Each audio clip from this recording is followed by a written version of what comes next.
क्या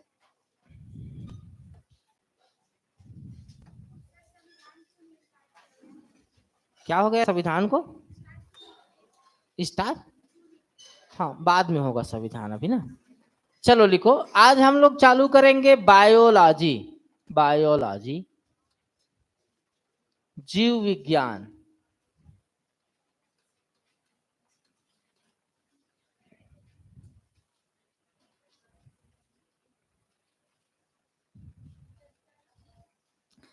ये जो बायोलॉजी शब्द है ये दो शब्दों से मिलकर बना है। एक तो बायोजी, बायो, और एक क्या मिल से बना है? Logy, logy.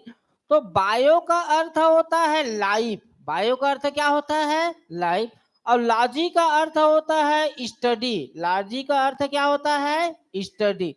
अर्थात जीवन का अध्ययन करना ही क्या है जी? जीव विज्ञान है। जीवन का अध्ययन करना ही क्या है जी? जीव विज्ञान है।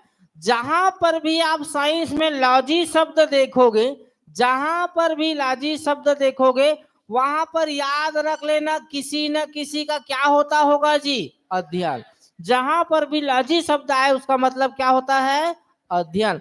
तो ये जो बायोलॉजी शब्द है दो शब्दों से मिलकर बना है, बायो प्लस लॉजी। बायो का मतलब क्या होता है? लाइफ, और लॉजी का मतलब क्या होता है? स्टडी। तो जीवन का अध्ययन ही क्या है? बायोलॉजी है। और यहाँ पर लॉजी शब्द जहां पर भी आपको दिखे उसका मतलब क्या समझना है?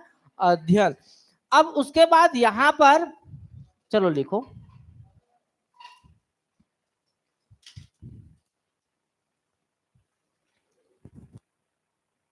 आप नहीं लिखोगे मैं नोट्स दे दूंगा तो चलेगा? चलेगा? मत लिखो, सुनो, समझ में आया? यहां तक याद हुआ जी?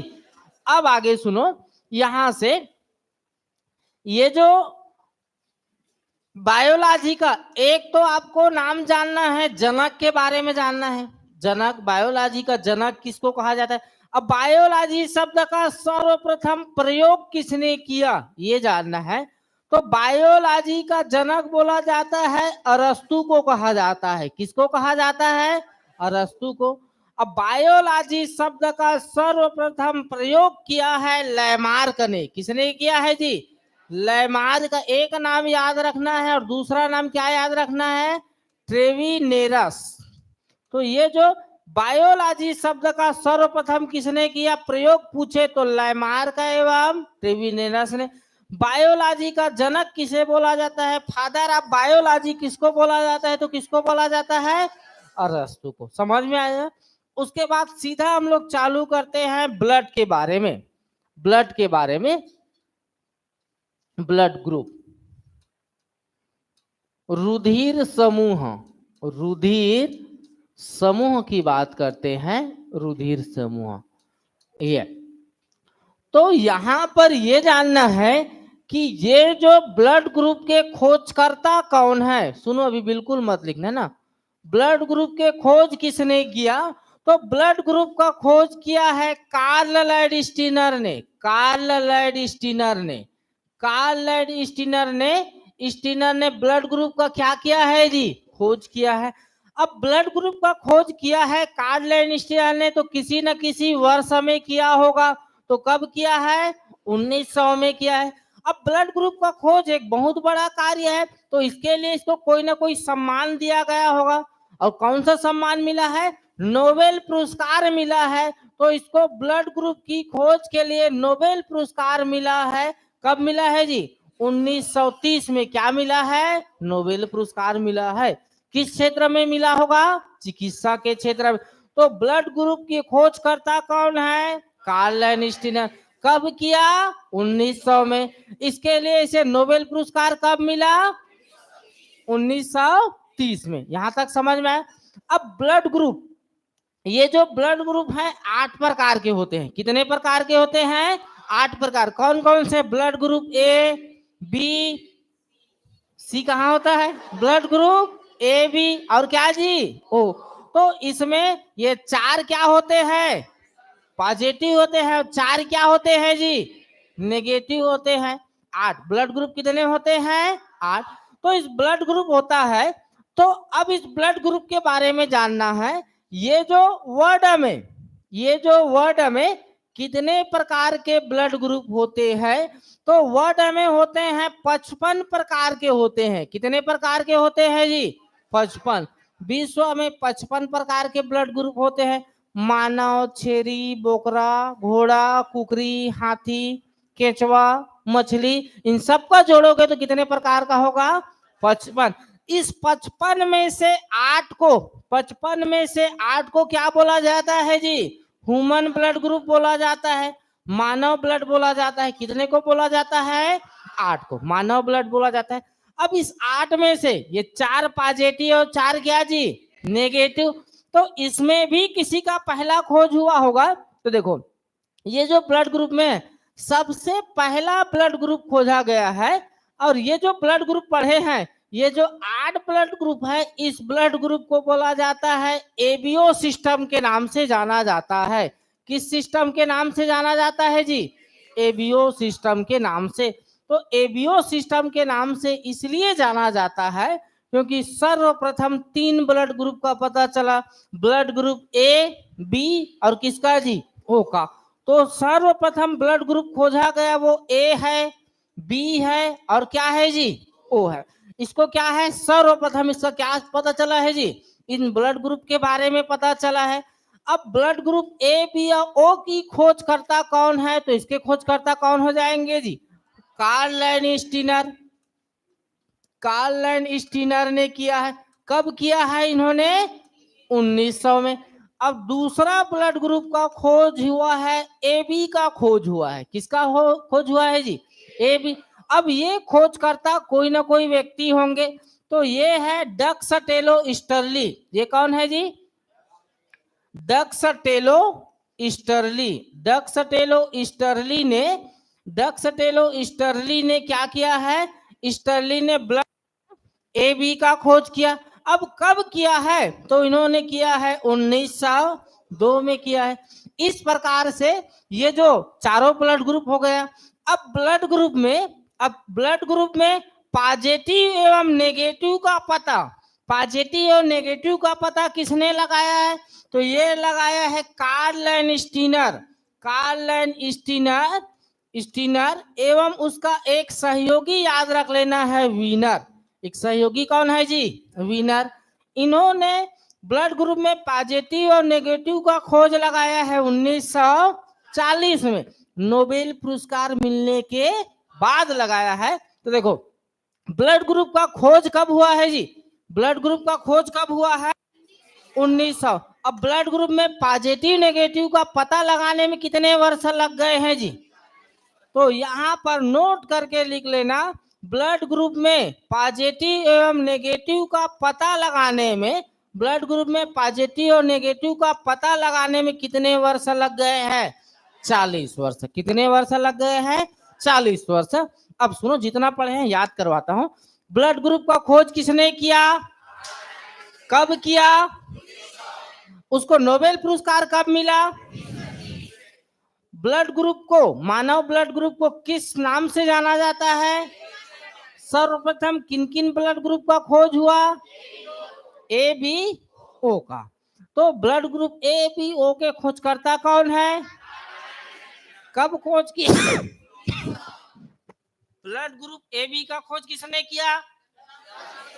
कब किया? ब्लड ग्रुप में पॉजिटिव और नेगेटिव का पता लगाने में कितने वर्ष लग गए? 40 वर्ष। यहां तक याद हुआ? आगे बढ़े? ठीक।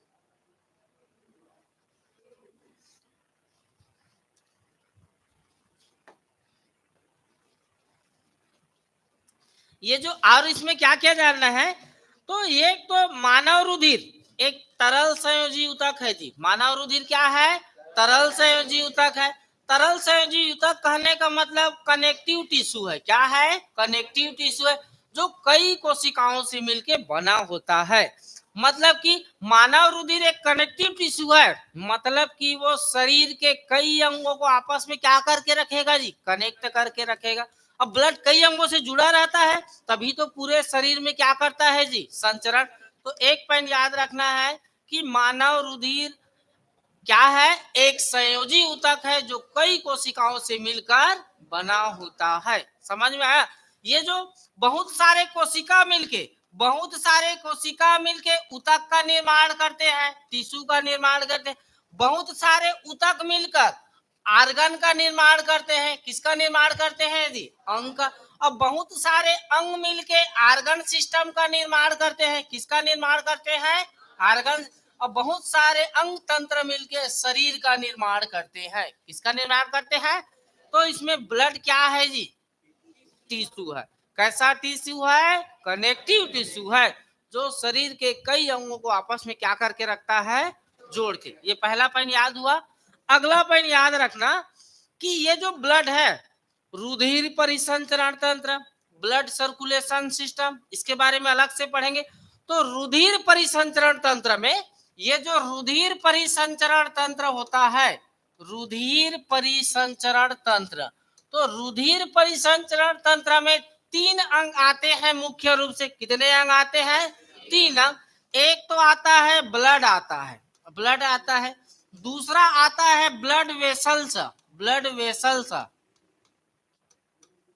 वाहिकाएं जी, वही इसी में पढ़ोगे धमनी, और किसके बारे में पढ़ेंगे?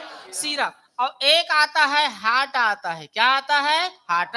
तो ये जो ब्लड है वो रुधिर परिसंचरण तंत्र का क्या है जी? मुख्य घटक है। ब्लड क्या है? तो रुधिर परिसंचरण तंत्र का क्या है? मुख्य घटक। जैसे कि नहर है, तो नहर में एक पानी है और एक क्या है जी? वो दीवार है। छोटा नहर, बड़ा नहर, धमनी और सीरा समझ लो। तो इसमें से नहर है तो उसमें मुख्य घटक क्या होगा जी? नहर का कब उपयोग होगा? जब उसमें पानी आएगा। तो रुधिर परिसंचरण तंत्र का मुख्य घटक क्या होगा जी? ब्लड होगा। और ये जो रुधिर परिसंचरण तंत्र है, ब्लड कैसे कैसे फ्लो करता है, इसके बारे में, रुधिर परिसंचरण तंत्र के बारे में कोई ना कोई वैज्ञानिक पहली बार बताया होगा। तो रुधिर परिसंचरण तंत्र की खोज किया है विलियम हार्वे ने। किसने किया है? विलियम हार्वे ने। तो ये जो ब्लड है रुधिर परिसंचरण तंत्र का मुख्य घटक है, और रुधिर परिसंचरण तंत्र की खोज किसने किया है? विलियम हार्वे ने। यहां तक समझ में आया? उसके बाद जानना है ये जो रक्त है, ये मानव शरीर के कुल भार का कितना % होता है? मान लेते हैं किसी व्यक्ति का वजन 50 किलो है। कितना है? 50 किलो। तो उसके शरीर में ये जो वो 50 किलो में ये ब्लड का भी भार होगा जी। तो मानव शरीर के कुल भार का 7% क्या होता है जी? ब्लड होता है। 7% क्या होता है? ब्लड होता है। अब ब्लड का पीएच मान पूछा गया है। ब्लड का पीएच मान होता है 7.4। तो मानव शरीर के कुल भार का ब्लड कितना % होता है? 7। ब्लड का पीएच मान कितना होता है? 7.4। यहां तक हुआ। नोट करके 4 पॉइंट। पहला पॉइंट कि ब्लड एक तरल संयोजी ऊतक है जो कई कोशिकाओं से मिलकर बना है। ब्लड रुधिर परिसंचरण तंत्र का मुख्य घटक है। रुधिर परिसंचरण तंत्र की खोज किसने किया है? विलियम हार्वे ने। अब ब्लड मानव शरीर के कुल भार का कितना % होता है? 7। और रक्त का पीएच मान कितना होता है जी? 7 होता है। समझ में आया? आगे बढ़े? ठीक है, आगे बढ़ते हैं। अब ये जो रुधिर के संगठन के बारे में बात किया जाए, रुधिर के संगठन के बारे में तो सुनो।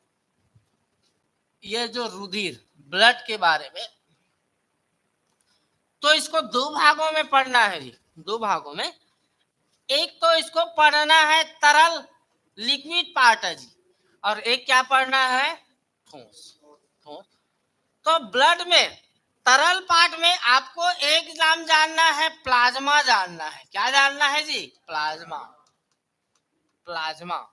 और इधर जानना है रुधिर कणिकाएं के बारे में पढ़ेंगे। रुधिर कणिकाएं के बारे में तो ये जो ब्लड में सर्वाधिक मात्रा में क्या पाया जाता है पूछे, तो ब्लड में सर्वाधिक मात्रा में क्या पाया जाता है? प्लाज्मा। ये प्लाज्मा 60%। और ये जो ठोस भाग रुधिर कणिकाएं है, ये कितना % है जी? 40। रुधिर कणिकाएं में 3 के बारे में पढ़ेंगे। एक तो पढ़ेंगे आरबीसी के बारे में पढ़ेंगे, दूसरा पढ़ेंगे डब्ल्यूबीसी के बारे में पढ़ेंगे, और तीसरा किसके बारे में पढ़ेंगे जी? प्लेटलेट के बारे में पढ़ेंगे। अब देखो, ये जो रुधिर में सर्वाधिक मात्रा में क्या पाया जाता है? प्लाज्मा। प्लाज्मा। अब ये जो 60% है, ये अपने आप में कितने प्रतिशत के बराबर हो जाएगा जी? 100। तो इस 60 में 100 हो गया, तो इसमें पानी है वो 90% पाया जाता है। कितना प्रतिशत पाया जाता है? 90। यहाँ से 2 क्वेश्चन ध्यान से सुनो। रक्त में सर्वाधिक मात्रा में क्या पाया जाता है? अब प्लाज्मा में सर्वाधिक मात्रा में क्या पाया जाता है? पानी। दूसरा, इसमें प्रोटीन पाया जाता है जी। ब्लड में क्या पाया जाता है जी? प्रोटीन। तो ये कितना प्रतिशत पाया जाता है? 9%। कितना प्रतिशत पाया जाता है? 9। तो ये प्लाज्मा में पानी के बाद क्या पाया जाएगा? प्रोटीन। उसके बाद इस ब्लड में नमक भी पाया जाता है, लवण भी पाया जाता है, साल्ट भी पाया जाता है, साल्ट। तो ये है 0.9%। और इसमें ग्लूकोज भी पाया जाता है ब्लड में, तो ये है 0.1%। 0. कितना प्रतिशत? 1। तो तरल, ये जो ब्लड है 2 भागों में बांटोगे, लिक्विड पार्ट और क्या जी? सॉलिड। तो लिक्विड में सर्वाधिक मात्रा में क्या है? और ठोस में रुधिर कणिका। और ब्लड में सर्वाधिक मात्रा में क्या पाया जाता है? ब्लड में जी प्लाज्मा। कितना परसेंट? 60। अब प्लाज्मा में सर्वाधिक मात्रा में क्या पाया जाता है? प्लाज्मा में प्रोटीन कितना प्रतिशत पाया जाता है? रुधिर कणिकाएं में किनके किनके बारे में पढ़ेंगे? हो गया। अब यहाँ पर इस प्लाज्मा के बारे में यार क्या क्या प्रश्न पूछा जा चुका है उसको नोट करके बता रहा हूँ, ध्यान से सुनना। ये जो प्लाज्मा को पदार्थ की एक तो चौथी अवस्था, ये जो प्लाज्मा होता है, ये जो प्लाज्मा होता है इसका रंग क्या होता है पूछा है। प्लाज्मा का रंग, तो प्लाज्मा का रंग होता है लाइट येलो कलर का होता है। किस कलर का होता है? लाइट येलो कलर का होता है, ठीक ना। ये जो प्लाज्मा है उसमें एक तत्व पाया जाता है जी, हिपेरिन तत्व। प्लाज्मा में कौन सा तत्व पाया जाता है? हिपेरिन। और हिपेरिन का काम है कि मानव शरीर के अंदर रक्त का थक्का न जमने देना। देखो, ब्लड आपके शरीर से बाहर निकलेगा तो थक्का जम जाएगा 2 मिनट के बाद, लेकिन शरीर के अंदर है कि क्या कारण है कि रक्त का थक्का नहीं जमता है, तो उसके पीछे कारण क्या है जी? हिपेरिन। हिपेरिन है। अब उसके बाद हम लोग इधर चालू करते हैं आरबीसी, डब्ल्यूबीसी, प्लेटलेट के बारे में चालू करें। चलो चालू करते हैं, सुनो इसको कैसे लिखना है। सबसे तो पहले आरबीसी के बारे में पढ़ेंगे। आरबीसी हिंदी में क्या कहते हैं जी? लाल रुधिर कणिकाएं। लाल रुधिर कणिकाएं आरबीसी के बारे में जानेंगे। तो तीनों का सबसे पहले तो आरबीसी का केमिकल नेम जानेंगे। केमिकल नेम जी, केमिकल नेम। रासायनिक नाम की मैं बात करूं, रासायनिक नाम, आरबीसी का रासायनिक नाम क्या होता है? तो आरबीसी का रासायनिक नाम क्या होता है जी? इरिथ्रोसाइट। रासायनिक नाम क्या होता है? Erythrocyte. Erythrocyte. Erythrocyte. Erythrocytes. Erythrocytes, जहां इरिथ्रो का मतलब होता है, इरिथ्रो का मतलब क्या होता है जी? क्या होता है? रेड। और साइट का मतलब क्या होता है जी? सेल। साइट का मतलब क्या होता है? सेल। अर्थात लाल कोशिका का अध्ययन करना ही क्या कहलाएगा जी? इरिथ्रोसाइट। क्या कहलाएगा? इरिथ्रोसाइट। तो आरबीसी का रासायनिक नाम क्या है जी? इरिथ्रोसाइट। आरबीसी का रासायनिक नाम क्या है? इरिथ्रोसाइट। यदि आरबीसी की इसकी हम मात्रा की बात किया जाए, दूसरा इसकी मात्रा की बात किया जाए, क्वांटिटी की बात किया जाए, तो ये जो आरबीसी, एक जानना है प्लेटलेट, प्लेटलेट, और एक क्या जानना है जी? डब्ल्यूबीसी।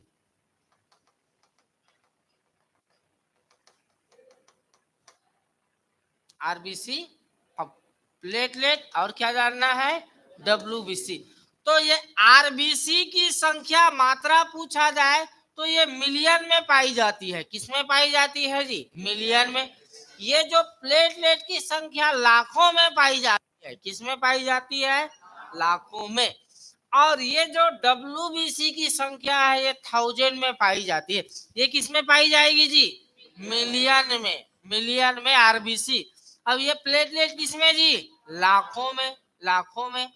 और ये जो WBC किसमें जी? हजारों में। तो यदि मात्रा की बात किया जाए तो RBC की संख्या मिलियन में, प्लेटलेट की संख्या किसमें जी? लाखों में। और WBC की संख्या किसमें? हजारों में। इसमें पाई जाती है। अब आपको ये जानना है कि मानव रुधिर में सर्वाधिक संख्या में क्या पाई जाएगी और सबसे कम संख्या में? WBC। ये याद हुआ। अब ये जानना है कि इसके मात्रा जान लिए। मात्रा जान लिए। अब इसमें तीसरा पॉइंट इसका ये जानना है, मान लेते हैं इसके आकार की बात किया जाए। इसके किसकी बात किया जाए जी? आकार की। कहाँ चला गया ये? इस मैं आकार की बात करूं, साइज की बात करूं, आकार की बात करूं तो सुनो आकार की। ये जो RBC, ये प्लेटलेट और ये क्या जी? WBC। आकार की बात किया जाए तो जो संख्या में एकदम ज्यादा होगा, मिलियन मतलब संख्या में क्या है जी? बहुत है, तो उसका आकार छोटा होगा कि बड़ा होगा? छोटा होगा, क्योंकि जो ज्यादा है, ज्यादा संख्या में है, उसका आकार क्या होगा? एकदम छोटा छोटा होगा। छत्तीसगढ़ी में किची किची होगा। होगा। तो ये जो RBC का आकार क्या होगा जी? सबसे छोटा होगा। सबसे क्या होगा जी? छोटा। और WBC का आकार क्या होगा जी? सबसे जी बड़ा होगा। सबसे क्या होगा? बड़ा। यदि इसके संख्या की बात किया जाए, संख्या को क्रम से जमाओ ऐसा दे दे तो संख्या, तो सबसे ज्यादा संख्या में क्या पाया जाता है जी? RBC। RBC के बाद क्या जी? प्लेटलेट। अब प्लेटलेट के बाद क्या जी? W। यदि इसके आकार को क्रम से जमाओ दे दे, आकार को क्रम से जमाओ तो सबसे ज्यादा में क्या जी? WBC। उसके बाद क्या जी? उसके बाद क्या? प्लेटलेट। और उसके बाद क्या जी? RBC। तो यहाँ पर सुनो, सर्वाधिक संख्या में कौन से कोशिका पाई जाती है ब्लड में? सबसे कम में। आकार में सबसे छोटा आकार किसका होता है? आकार में सबसे बड़ा क्या होता है? यहां तक बनेगा। अब ये जो संख्या की बात कर रहे थे, आकार संख्या की बात कर रहे थे, संख्या की, तो ये जो RBC है मेल और फीमेल में बराबर नहीं पाई जाती है। मेल और फीमेल में बराबर नहीं पाई जाती है। ये किसमें ज्यादा पाया जाता है जी? मेल में ज्यादा पाया जाता है। किसमें ज्यादा पाया जाता है? मेल में। ये मेल में कितना पाया जाता है और फीमेल में कितना पाया जाता है? तो यदि मेल की बात किया जाए, मेल की, तो ये जो मेल में 5.5 मिलियन प्रति 100 ml हीमोग्लोबिन में पाया जाता है। ये जो RBC की संख्या है मेल में ज्यादा पाई जाती है, तो कितना पाई जाती है? 5.5 मिलियन प्रति 100 ml हीमोग्लोबिन। और फीमेल में पाई जाती है 4.5 मिलियन प्रति 100 ml हीमोग्लोबिन। ये जानना है। तो केवल इतना जानना है कि RBC की संख्या मेल और फीमेल में समान नहीं होती है, पुरुषों में क्या होती है? ज्यादा होता है। बस इतना जानना है। उसके बाद इसके जीवन काल की बात किया जाए, इसके जीवन काल की बात किया जाए, RBC के जीवन काल की बात किया जाए, पांचवा पॉइंट जो भी पॉइंट आया होगा, RBC का जीवन काल, लाइफ स्पेन की बात किया जाए, जीवन काल, लाइफ स्पेन की बात किया जाए, तो RBC का जीवन काल होता है 120 दिन। कितना होता है जी? 120 दिन। RBC का जीवन काल कितना होता है? 120 दिन। इसके अगला पॉइंट बात किया जाए, RBC के निर्माण की बात किया जाए, RBC का फॉर्मेशन कहाँ होता है? RBC के निर्माण की बात किया जाए तो RBC का निर्माण होता है रेड बोन मेरो में। रेड बोन मेरो में होता है। रेड बोन मेरो में होता है। लाल अस्थि मज्जा में होता है। कहाँ होता है? लाल अस्थि मज्जा में होता है। लाल अस्थि मज्जा में ये होता है। ये लाल अस्थि मज्जा तो ये जो हड्डियों के बीच में जो खोखली नुमा संरचना होती है उसे ही क्या बोलते हैं जी? Bone marrow. Bone marrow. आपने मानव का हड्डी देखे होंगे, किसी को जलाने के बाद उसके हड्डी को गंगा विसर्जन के लिए लेके जाते हैं तो हड्डी के बीच में खोखली नुमा संरचना होती है जी, वहीं पर निर्माण होता है आरबीसी का। समझ में आया? या आदमी का नहीं देखे होंगे तो मुर्गा का तो देखे होंगे, चिकन का जी काट के देखोगे तो बीच में क्या रहती है? लाल लाल। वहीं पर क्या होता है? इसका निर्माण होता है। यहां तक 6 पॉइंट समझ में आया? आरबीसी का रासायनिक नाम क्या है? क्या है? इरिथ्रो। आरबीसी का निर्माण कहाँ होता है? आरबीसी का जीवन काल कितना है? आरबीसी की संख्या किसमें पाई जाती है? आरबीसी का आकार कैसा होता है? ठीक, यहां तक हो गया। अब उसके बाद ये जानना है, ये आरबीसी का निर्माण हो गया, तो आरबीसी का अगला जानना है, टूटना जानना है जी। टूटना जानना है। टूटना जी, ब्रेक डाउन जी। टूटना, ब्रेक डाउन। Break down. समझ में आया? हाँ, ये ब्रेकअप मत लिख लेना ना, ब्रेक डाउन लिखो। टूटना लिख लो। या इस आरबीसी, ये टूटेगा मतलब इसका क्या है जी? मृत्यु। तो आरबीसी का टूटना और मृत्यु कहाँ होता है? तो कहाँ होता है जी? कहाँ होता है? यकृत में कि प्लीहा में? किसमें होता है बताओ जी? किसमें होता है? यकृत में। किसमें होगा? यकृत में। यकृत में टूटेगा ना, यकृत में। और इस आरबीसी का आपको जानना है, ब्लड बैंक जानना है। आरबीसी का क्या जानना है जी? ब्लड बैंक जानना है। तो आरबीसी का ब्लड बैंक होता है स्प्लीन, जिसको हिंदी में बोलते हैं प्लीहा, या क्या बोलते हैं जी? तिल्ली। मान लेते हैं आपका पैसा समाप्त हो गया, तो आप कहाँ जाओगे? यदि बैंक में पैसा जमा किए हो तो बैंक में जाओगे या एटीएम में जाओगे जी। उसी प्रकार यदि मानव शरीर में आरबीसी की संख्या कमी हो गया, आरबीसी की संख्या, तो हमें अतिरिक्त आरबीसी की जरूरत पड़ेगा, तो वो कहाँ से मिलेगा हमें जी? प्लीहा से मिलेगा, तिल्ली से। और जहां से आरबीसी मिलेगा उसको हम क्या बोल सकते हैं जी? ब्लड बैंक बोल सकते हैं। क्या बोल सकते हैं? Blood bank. जैसे ही आप पहाड़ पे ऊपर चढ़ोगे तो ऊपर ऑक्सीजन की कमी होगा। अब ऑक्सीजन की कमी होगा तो आपको अतिरिक्त ऑक्सीजन की जरूरत पड़ेगा। और आरबीसी का प्रमुख कार्य है गैसों का परिवहन। किसका परिवहन? गैसों का परिवहन। तो आरबीसी आपको अतिरिक्त जरूरत पड़ेगी क्योंकि ऑक्सीजन कम होगी। अब ऑक्सीजन की ज्यादा जरूरत पड़ेगी मतलब आपको आरबीसी की ज्यादा जरूरत पड़ेगी। और आरबीसी हमें कहाँ से मिलेगा जी? प्लीहा से मिलेगा। तो इसलिए इसको क्या बोला जाता है? ब्लड बैंक बोला जाता है। यहां तक समझ में आया? यहां से आगे बढ़े।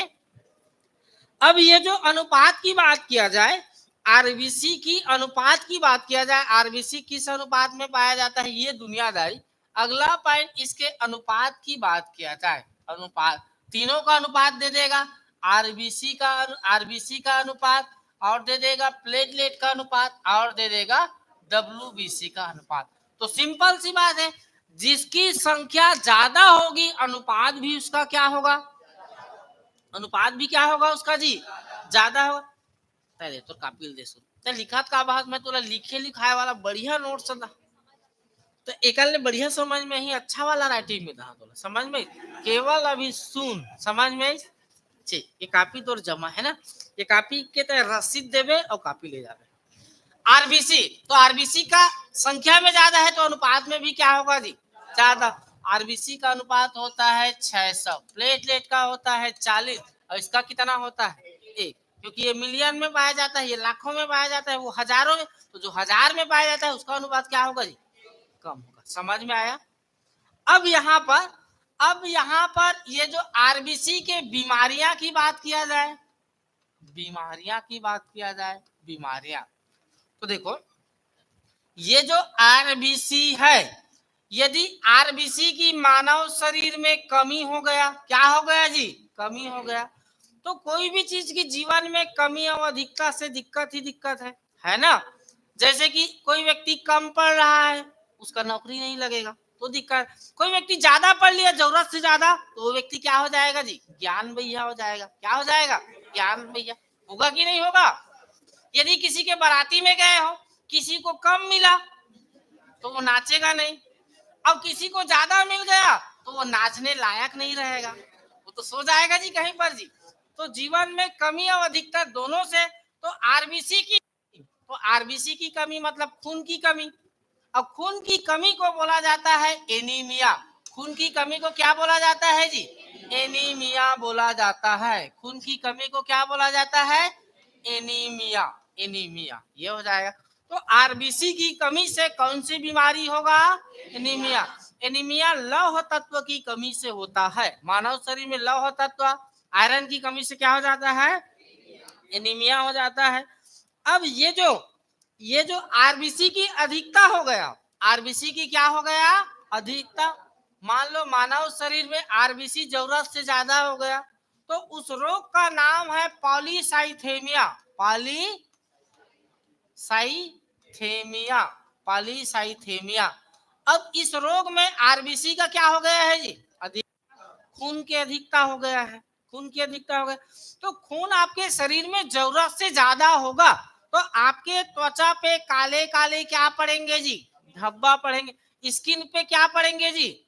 स्किन के पे क्या पड़ेंगे? काले काले क्या पड़ेंगे जी? धब्बे।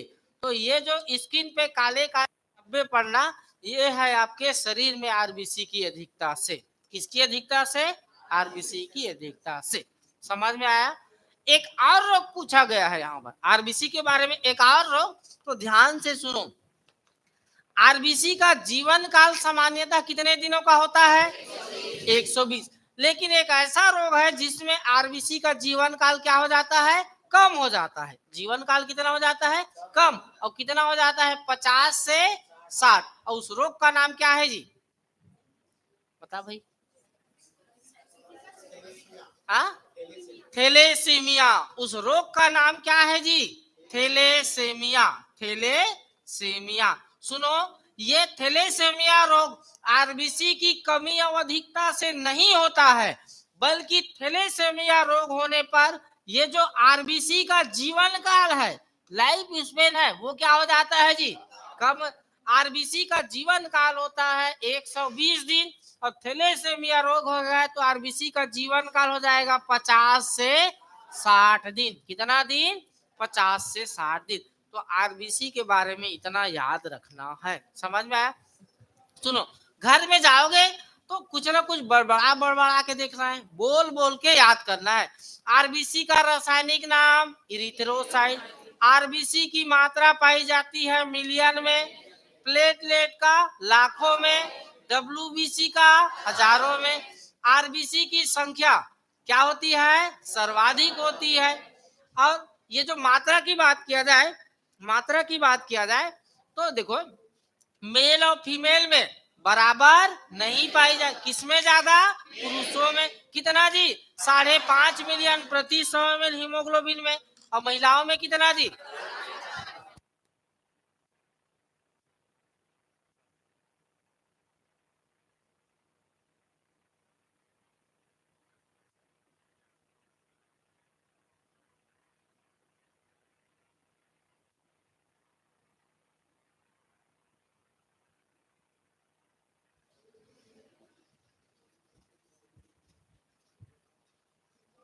हो गया इतना? हाँ, आरबीसी का रासायनिक नाम क्या है? इरिथ्रोसाइट। आरबीसी की मात्रा किसे, संख्या किसमें पाई जाती है? आरबीसी का आकार कैसा होता है? क्या होगा? सूक्ष्म। आरबीसी की संख्या क्या होगी? सबसे अधिक। आरबीसी का निर्माण कहाँ होगा? लाल अस्थि मज्जा में। अब भूरी अवस्था में कहाँ होगा जी? तो प्लीहा में हो। गर्भ अवस्था में कहाँ होगा? प्लीहा। ये आरबीसी का जीवन काल कितना होता है? 120 दिन। आरबीसी टूटता कहाँ है? लीवर में। आरबीसी का ब्लड बैंक किसको बोलते हैं? प्लीहा। समझ में आया इतना? आगे बढ़े। आरबीसी की कमी से कौन सा रोग होता है? आरबीसी की अधिकता से कौन सा रोग होता है? यदि एक रोग है जिसमें आरबीसी का जीवन काल क्या हो जाता है? कम। कितना दिन हो जाता है? उस रोग का नाम क्या है? बनेगा यहाँ तक। आगे बढ़े यहाँ से, लिखवा लिखवा के पढ़े। चलेगा ऐसा वाला? समझ में आ रहा है? चलो उसके बाद और कुछ बातें सुनो। ये जो आरबीसी का काम है, आरबीसी का काम क्या है? तो आरबीसी का एक काम है कि मानव शरीर के तापमान को नियंत्रित करता है जी, मानव शरीर के टेम्परेचर को कंट्रोल करता है। और दूसरा काम है गैसों का परिवहन। गैसों का क्या है? परिवहन। तो देखो ये जो ब्लड के कार्य पूछे,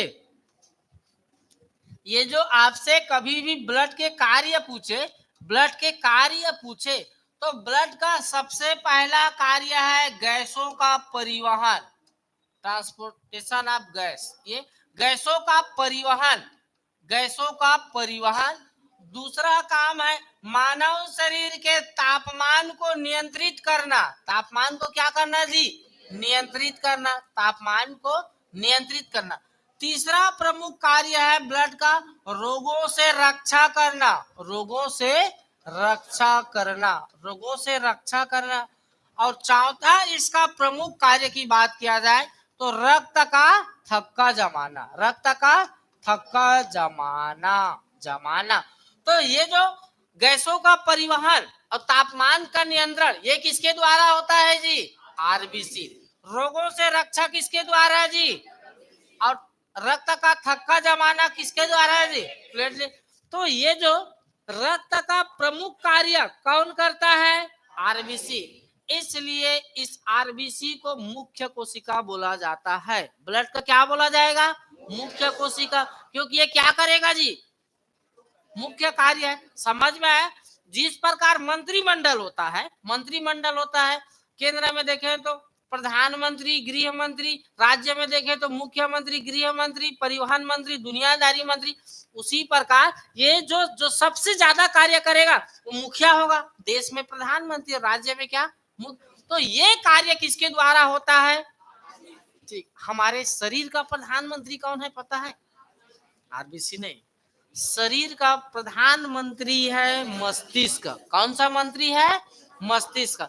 सूचना एवं प्रसारण मंत्री कौन है पता है? मुंह। बार बार इधर उधर सूचना। श्रम मंत्री कौन है पता है? हाथ। खाद्य मंत्री कौन है पता है? पेट। इस प्रकार से सब मंत्री है। तो ब्लड के कार्य समझ में आया? हाँ, इंतजार कर रहे हैं कि छत्तीसगढ़ में मंत्रिमंडल का गठन कब होगा, लेकिन कौन बोला हो गया है? वो जो सूचना देखे होगे वो फर्जी है भाई, उसमें तो बृजमोहन अग्रवाल का नाम ही नहीं है। नाव केवल मंत्री बनी से, समझ में? नाव केवल मंत्री बनी से।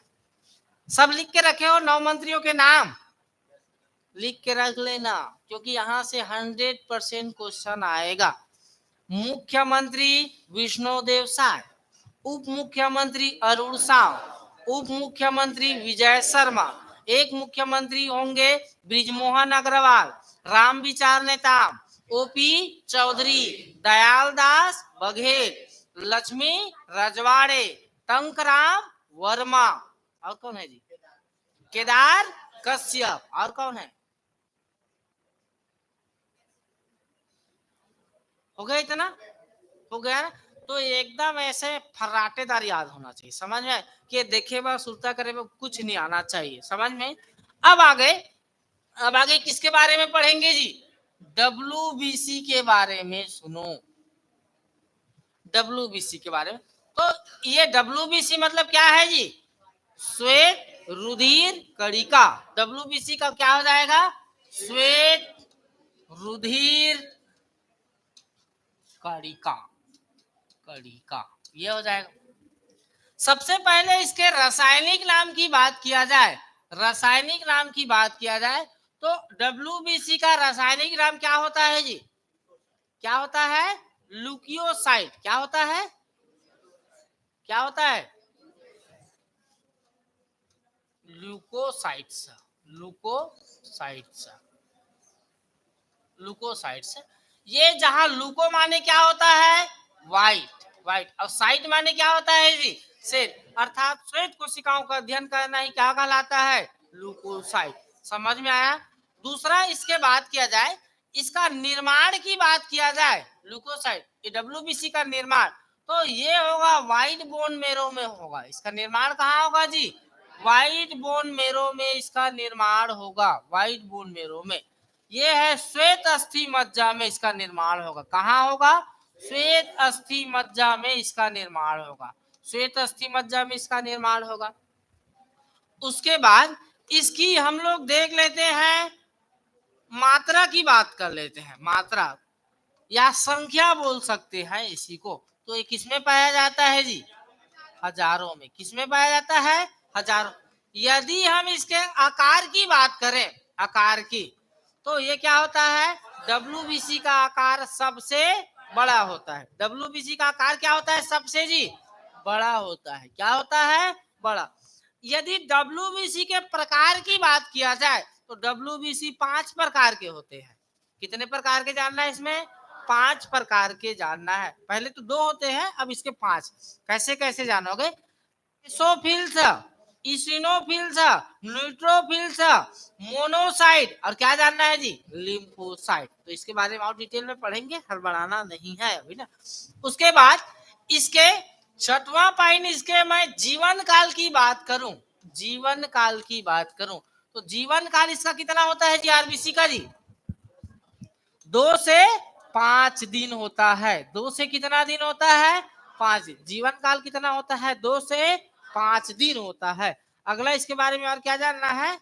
इसके मृत्यु की बारे में बात किया जाए, मृत्यु या टूटना के बारे में बात किया जाए तो इसका मृत्यु, टूटना, पुनः निर्माण सबके सब कहाँ होता है जी? ब्लड में। कहाँ होता है? ब्लड में ही होता है। समझ में आया यहाँ तक? यहाँ तक। अगला 8वां पॉइंट इसमें क्या जानेंगे? तो 8वां पॉइंट इसमें जानेंगे इसके कमी से रोग या बीमारी के बारे में जानेंगे जी। रोग या किसके बारे में जानेंगे? बीमारी के बारे में जानेंगे। रोग या बीमारी। तो ये जो WBC की कमी हो गया शरीर में तो पर भी दिक्कत है। WBC के अधिकता हो गया तो पर भी क्या है जी? दिक्कत है। WBC की कमी हो गया, WBC की क्या हो गया? कमी। अब WBC का काम क्या है? रोगों से रक्षा करना। तो मान लो मानव शरीर में WBC की कमी हो गया, मतलब कि शरीर में सैनिक की कमी हो गया। किसकी कमी हो गया जी? सैनिक। मान लो भारत में सैनिक की कमी हो जाएगा तो ये जो भारत के जितने भी पड़ोसी चिल्हर देश है, पाकिस्तान, श्रीलंका, बांग्लादेश, चीन, नेपाल, म्यांमार, ये भारत पर क्या कर देंगे? आक्रमण कर देंगे। अब भारत को कई प्रकार से समस्या हो जाएगा। ठीक उसी प्रकार WBC की कमी हो गया तो ये जो शरीर को क्या होगा जी? कई प्रकार के रोग होंगे। क्या होंगे जी? कई रोग होंगे। ये छोटे मोटे रोग जो स्वतः ठीक हो जाते हैं वो भी ठीक नहीं होंगे। सर्दी खांसी भी परेशान करेगा। समझ में आया? तो यदि WBC की कमी हो जाएगा तो क्या होगा जी? कई प्रकार के रोग। क्या होगा? कई प्रकार के रोग होंगे। अब ये जो WBC की अधिकता हो गया, WBC की क्या हो गया? अधिकता हो गया। मान लो भारत में सैनिक ही सैनिक हो गए, सैनिक की संख्या बहुत ज्यादा हो गया। मान लो यहाँ उपस्थित है, हम सबके सब सैनिक हैं। अब मैं यहाँ का कर्नल हूँ, मान लो ना, सबके सब सैनिक है तो हम पर कोई बाहरी वाला आके आक्रमण करेगा क्या? नहीं, क्योंकि उनको पता है कि इनके पास बहुत ज्यादा सैनिक है, चीचा करेंगे तो मार देंगे आगे। समझ में? मान लो भारत में पूरा 100 करोड़ जनता है, वो 100 करोड़ सैनिक है तो कोई भी देश यहाँ पर आक्रमण करना तो क्या ऐसे आंख उठा के देखेगा क्या? मान लो चीन पाकिस्तान आंख उठा के देखे तो हम ही लोग जाके उसका आंख निकाल के ले आएंगे। आक्रमण कर पाएगा क्या? नहीं कर पाएगा। तो कोई बाहरी तो आक्रमण नहीं कर पाएगा, लेकिन हम आपस में ही लड़ाई झगड़ा हो जाएंगे। मान लो कुछ भी थोड़ा बहुत इधर टेंशन उन्सन हुआ, मान लो इसका टेंशन इसके साथ हो गया, थोड़ा बहुत टेंशन हो गया, इसको ये कुछ चिढ़ा उड़ा दी, एक चश्मी ऐसे उसे, ठीक ना, या ये लड़की इसको कुछ चिढ़ा दी, ए मोटी उटी करके, कुछ भी मान लो, तो ये दोनों में से किसी एक को गुस्सा आ गया और ये दोनों के दोनों क्या है जी? सैनिक है दोनों के दोनों। अब खड़े हो जाएंगे क्लास में और ठा ठा ठा ठा भून देंगे, इसको पहले भूजेंगे, इसको मारेंगे, गुस्सा में लो साले सबके सब चिढ़ा रहे होंगे, सबको मार देंगे, तो क्या हो जाएगा जी? आपस में ही लड़ाई हो जाएगा सैनिकों का। ऐसा सुने भी होंगे कि कई कैंप में 2 सैनिकों के विवाद में 14 सैनिक शहीद हो गए। रात में वो चिढ़ा उड़ा देते हैं, कुछ छोटा मोटा मन मोटा विवाद विवाद रहता है, सैनिक को अचानक से गुस्सा आ जाता है, रात को उसको सोते हुए सैनिक को ठा ठा ठा ठा भून देता है। समझ में? ऐसा सुने हो ना। तो यहाँ पर शरीर में डब्ल्यूबीसी की संख्या अधिकता हो गया, तो डब्ल्यूबीसी आपस में ही क्या करेंगे, लड़ेंगे। आपस में ही क्या करेंगे जी, लड़ेंगे। एक दूसरे का क्या करेंगे जी, सुसाइड करेंगे। अब ये दोनों लड़ाई होंगे, मान लो दोनों को दोनों सैनिक है, अब ये इसको मार दिया, ये इसको मार दिया, कई लोगों को और मार दिया, तो ये बचेगा क्या। अब इसको सजा होगा तो इससे बढ़िया है क्या कर लेगी जी, वो मर जाएगा, सुसाइड कर लेगी। तो ये जो डब्ल्यूबीसी की संख्या ज्यादा हो गया, तो ये आपस में लड़ेंगे, सुसाइड करेंगे, आत्महत्या करेंगे, मारेंगे जो भी होंगे। अब मारेंगे जो भी मरेंगे तो किस में मरेंगे, ब्लड में मरेंगे। किस में मरेंगे जी, ब्लड में।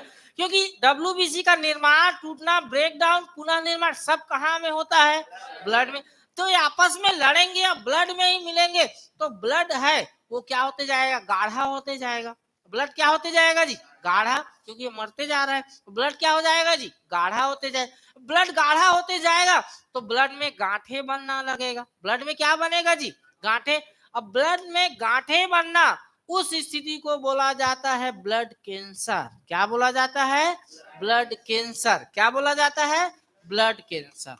Blood cancer, blood cancer. और इस ब्लड कैंसर को हिंदी में क्या बोलते हैं जी, लुकेमिया। क्या बोलते हैं, लुकेमिया। ये ब्लड कैंसर को हिंदी में क्या बोलते हैं, लुकेमिया।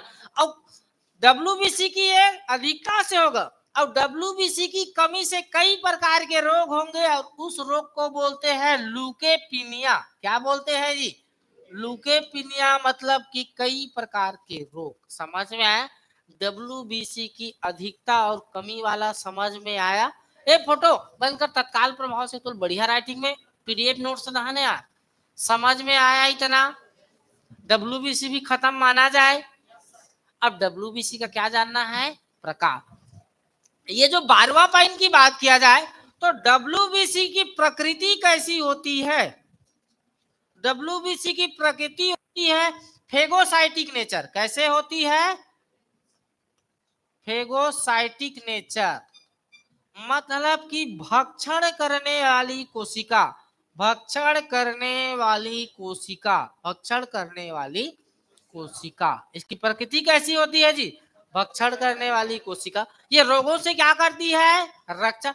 मान लो आपके शरीर में कोई वायरस या बैक्टीरिया आ गया, कोई वायरस या क्या आ गया जी, बैक्टीरिया आ गया, तो ये डब्ल्यूबीसी क्या करेगा, उसको चारों तरफ से ऐसे घेर लेगा। इसकी प्रकृति कैसी होती है, फाइगोसाइटिक नेचर, मतलब क्या जी, अब जो भी बैक्टीरिया आ गया उसको चारों तरफ से घेर लेगा और उसका क्या कर देगा जी, मर्डर कर देगा, भक्षण कर देगा। तो इसकी प्रकृति कैसी होती है, भक्षण करने वाली। अब इसकी प्रकृति भक्षण करने वाली होती है और ऑप्शन में किसके जैसा होता है जीव का नाम दे दे। तो इसकी प्रकृति कैसी होती है, इसकी भक्षण कैसे करती है, तो किसके जैसे जी, अमीबा भी ऐसे ही भक्षण करती है।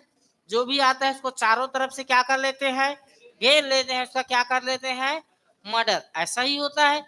मान लो इस संग्रह अकेडमी में यहाँ पर दो आतंकवादी आ गए, दो आतंकवादी आ गए, तो हमारे सेना के जवान उसको क्या करेंगे, चारों तरफ से क्या करेंगे जी, घेर लेंगे, और फिर उसका क्या हो जाएगा, इनकाउंटर हो जाएगा। यहां तक समझ में आया। अगला हेडिंग डब्ल्यूबीसी के प्रकार। डब्ल्यूबीसी के प्रकार की बात किया जाए तो डब्ल्यूबीसी की प्रकार, दो प्रकार के, पहले तो हमें ऐसा जानना है, दो प्रकार के। एक होता है कणिकामय डब्ल्यूबीसी, कणिकामय डब्ल्यूबीसी, और एक जानना है अकणिकामय डब्ल्यूबीसी, अकणिकामय डब्ल्यूबीसी। समझ में आ रहा है राइटिंग, हाँ जल्दीबाजी में लिख रहा हूँ, इससे अच्छा और अच्छा बनता है। एक कणिकामय डब्ल्यूबीसी, तो इसके डब्ल्यूबीसी में क्या पाए जाएंगे जी, कण, और इसके डब्ल्यूबीसी में कोई कण नहीं पाए जाएंगे। समझ में आया। अब ये जो होता है कणिकामय डब्ल्यूबीसी तीन प्रकार के होते हैं। कितने प्रकार के, तीन। एक तो बेसोफिल्स, क्या जी, बेसोफिल्स, बेसोफिल्स डब्ल्यूबीसी, दूसरा है इसिनोफिल्स, इसिनोफिल्स WBC, इसिनोफिल्सा, बेसोफिल्सा, इसिनोफिल्सा, और एक क्या होता है, क्या जी, क्या होता है, न्यूट्रोफिल्सा, न्यूट्रोफिल्सा WBC। और ये जो कणिका में WBC है, ये दो प्रकार के, एक मोनोसाइट, मोनोसाइट WBC, और एक लिम्फोसाइट WBC, लिम्फोसाइट WBC। अब यहां से सुनो, यहां से आपको क्या क्या जानना है।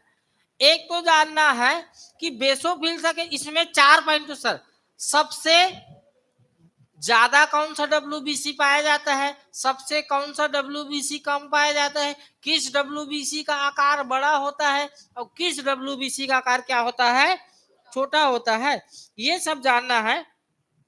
तो सबसे सर्वाधिक संख्या में कौन सा WBC पाया जाता है जी, सबसे ज्यादा संख्या में कौन सा बेसोफिल्स, और सबसे कम संख्या में, देखो ये जो सबसे ज्यादा कौन सा WBC पाया जाता है, बेसोफिल्स। सबसे कम मात्रा में, यहां पर लिख रहा हूं सबसे ज्यादा मात्रा में, अब ये सबसे कम मात्रा में कौन सा पाया जाता है, इसिनो।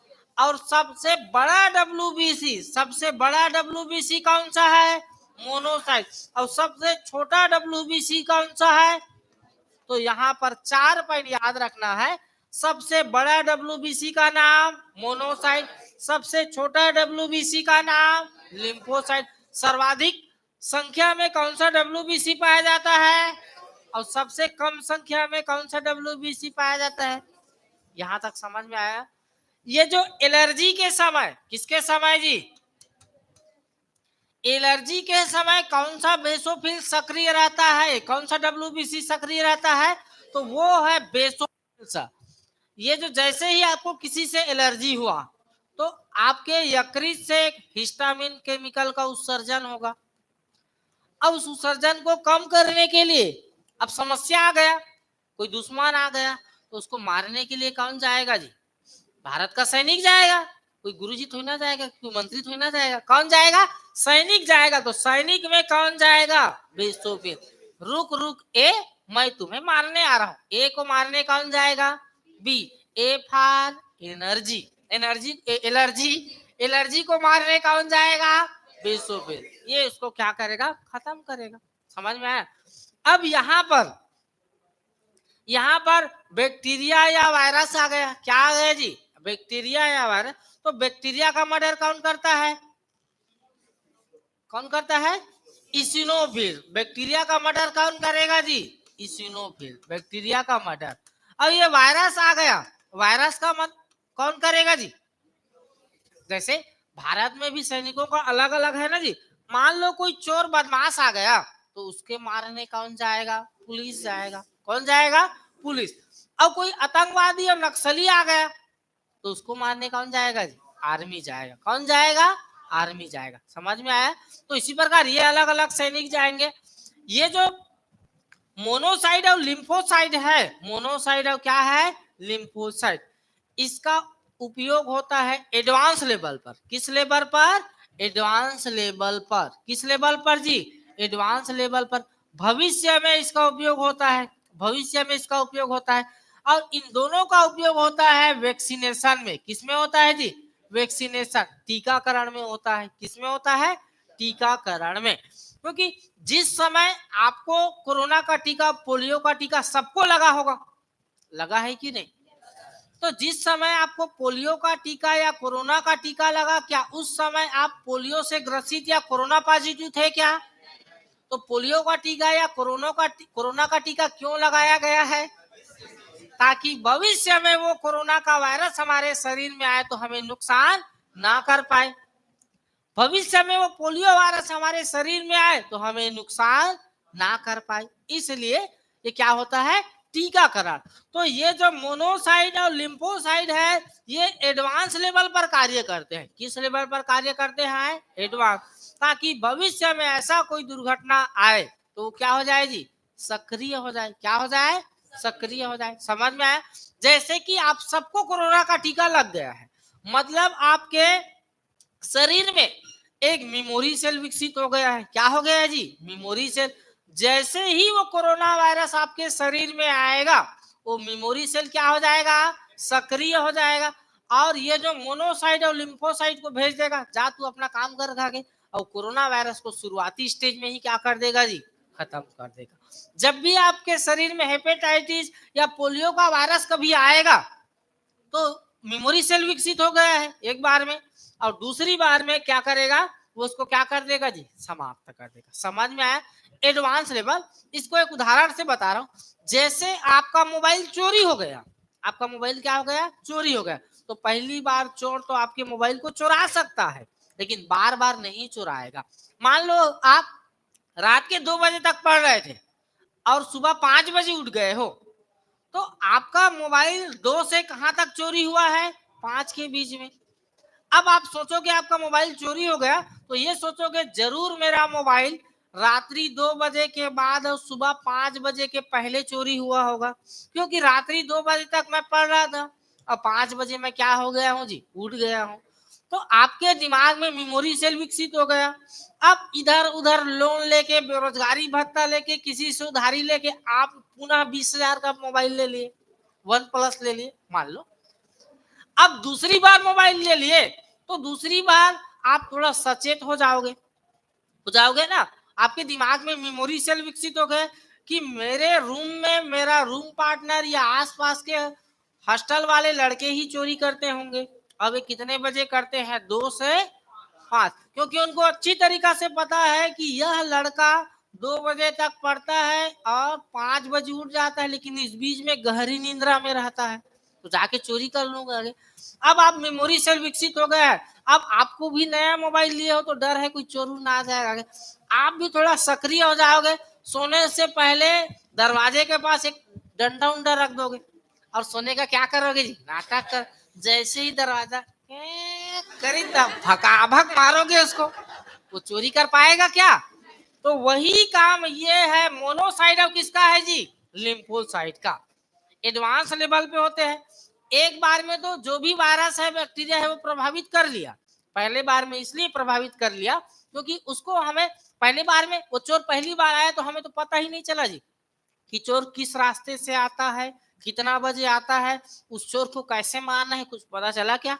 नहीं, इसलिए वो चोरी करके चला गया। अब दूसरी बार आएगा तो आपको पता चल गया चोर इतना बजे आता है, सब रास्ता बंद है, तो इस छत से सीढ़ी से आता है, और इस चोर मेरे से हट्टा कट्टा है, तो इसको हाथ में, चप्पल में, सैंडल में मारेंगे तो काम चलेगा क्या? साले को लाठी से मारेंगे। अब सिर उर को मत मार देना ना, सिर को मारेगा तो मर जाएगा। फान कहाँ मारोगे? पैर में मारोगे। 2 लाठी पैर में मारो ताकि भाग ना सके, ठीक ना? वही घुंडल जाए इधर इधर ही करके, फिर उसके बाद मन चाहो उसको गुदेल गुदेल के मारो। समझ में आया? सिर को मत मार देना पहली ही बार में ना। हाँ, अब तो ये दोनों क्या हो जाते हैं? पहला बार तो वायरस आपको प्रभावित कर सकता है। हाँ, कुछ बोल रहे हैं?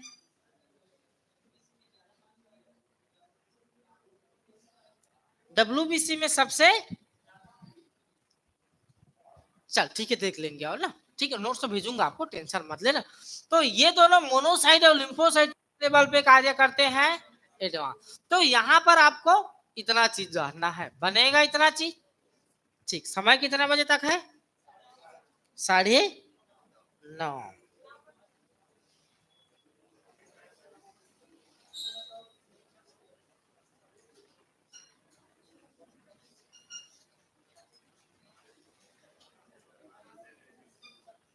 हो गया इतना जी? ठीक, नहीं प्लेट अभी तो WBC ही चला था, अभी प्लेटलेट के बारे में तय क्या बात है? सुनो इधर, ये जो WBC है उसमें आपको जानना है HIV के बारे में जानना है, और किसके बारे में जानना है जी? एड्स। सुनो यहाँ पर दो शब्द बोल रहा हूं ना। WBC की कमी से HIV और एड्स होता है। सही कथन है कि गलत? सही नहीं बल्कि क्या है, गलत है। बल्कि किसी व्यक्ति को HIV या एड्स हो गया तो उसके शरीर में WBC की क्या होगी, कमी होगी। इस बात को याद रखना है ना। सुनो कैसे याद रखोगे। WBC की कमी से HIV एड्स नहीं होता है, बल्कि शरीर में शरीर में HIV और एड्स होने पर WBC की क्या हो जाती है, कमी हो जाती है। समझ में आया। अब ये जो आपको HIV का एक तो नाम जानना है, फुल नाम जानना है, पूरा नाम जानना है जी। तो HIV का फुल फॉर्म क्या होता है जी, ह्यूमन इम्यूनो डिफिशियंसी वायरस। सुनो ध्यान से सुनो, लिखोगे घर में, ह्यूमन इम्यूनो डिफिशियंसी वायरस, और ये ना दे तो ह्यूमन इम्यूनो वायरस। एड्स का पूरा नाम क्या है जी, एक्वायर्ड इम्यूनो डिफिशियंसी सिंड्रोम। समझ में आया। ये जो HIV और एड्स, HIV और एड्स का एक होता है टेस्ट होता है, क्या होता है जी, टेस्ट। और इस टेस्ट को क्या बोलते हैं जी, एलिसा टेस्ट। क्या बोलते हैं, एलिसा टेस्ट। एलिसा टेस्ट बोलते हैं। एलिसा का फुल फॉर्म नाम भी आपको जानना है। ई मतलब एंजाइम, एल मतलब लिंक्ड, आई मतलब इम्यूनो सोर्बेंट, ऐसे एंजाइम लिंक्ड इम्यूनो सोर्बेंट ऐसे। ये किसका टेस्ट है जी, HIV और एड्स का टेस्ट है। HIV एड्स के टेस्ट का नाम क्या है, एलिसा टेस्ट। एड्स से लोगों को साक्षर बनाने के लिए, जागरूक बनाने के लिए कोई ना कोई क्या मनाया जाता होगा जी, दिवस। कब मनाया जाता है एड्स दिवस, 1 दिसंबर को मनाया जाता है। कब मनाया जाता है, 1 दिसंबर को मनाया जाता है। समझ में आया। ये जो HIV और एड्स है, तो HIV और एड्स कैसे फैलता है तो सबको पता है। एक तो ये फैलेगा संक्रमित नीडल से जी, इन्फेक्टेड नीडल से, संक्रमित सुई से। मान लेते हैं कोई डॉक्टर है, कोई झोला छाप डॉक्टर है, और उसको कोई व्यक्ति बार बार इलाज कराने के लिए बुला रहा है, पैसा उसा नहीं देता है, तो डॉक्टर लोग बोलेंगे अरे इसके यहाँ जाएंगे, पैसा उसा तो नहीं देता है, वो पुराना नीडल में हुरस देगा जी। तो मान लेते हैं सामने वाले को यदि पॉजिटिव था तो ये व्यक्ति भी क्या हो जाएगा जी, तो संक्रमित सुई से। Child to mother to child, यदि माँ को HIV या एड्स है तो उसके बच्चे को भी क्या हो सकता है, हो सकता है। रक्तदान के समय जी, ब्लड डोनेट के समय, ब्लड डोनेट के समय यदि किसी व्यक्ति को HIV पॉजिटिव वाला ब्लड यदि किसी नॉर्मल व्यक्ति, साधारण व्यक्ति को चढ़ा दिया जाए तो उसके में भी आ जाएगा। और तीसरा चौथा है असुरक्षित यौन संबंध से। ये जो ये कैसा फैलता है इसके बारे में देख लेना, आएगा तो क्वेश्चन बन जाएगा। इसके लक्षण क्या है, इसके लक्षण क्या है, तो एक इसके लक्षण है कि कई प्रकार के जो रोग हैं वो जल्दी से ठीक नहीं होगा, रोग ठीक नहीं होता है इसमें। दूसरा है भूख ना लगना। दूसरा क्या है जी, भूख ना लगना। अब भूख नहीं लगेगा तो व्यक्ति का क्या होगा जी, वजन का कम होना। व्यक्ति का वजन क्या होगा जी, कम होगा। अब भूख नहीं लगेगा, व्यक्ति का वजन कम होगा, तो उसका आंख क्या होगा जी, बाहर निकलेगा। आंख क्या होगा, बाहर निकलेगा। तो ये सब क्या है, इसके लक्षण है। तो समझ में आया इतना। HIV एड्स का फुल फॉर्म नाम देख ही लेना है, टेस्ट का नाम क्या है देख ही लेना है। ये जो HIV और एड्स है ये जो इसके बारे में जानना है, विश्व में सबसे पहली मामला आया है, कहाँ आया है जी, अमेरिका में आया है। कहाँ आया है, अमेरिका। कब आया है, 1900, कब आया है, डेट किसी को पता है, 1981 में पहली मामला अमेरिका में पता चला है, 1981 में। अब भारत में इसका पहला मामला का पता चला है 1986 में। अब भारत के किस राज्य में पता चला है जी, केरल में पता चला है, केरल में पता चला है। इसका कारण यह है कि केरल एक भारत का देखा जाए तो सबसे शिक्षित राज्य है। अब ये पश्चिमी सभ्यता को अपनाते जा रहे हैं, समझ में आया। तो ये जितने भी शिक्षित लोग हैं वो अशिक्षित जैसे काम करते हैं, इसलिए पहली मामला कहाँ पता चला है, केरल में। और ज्यादा मामला भी भारत में कहाँ से आ रहा है, केरल से ही आ रहा है। तो इतना हो गया, प्लेटलेट के बारे में कल देखेंगे, चलेगा? आज के लिए इतना ही। जय श्री राम।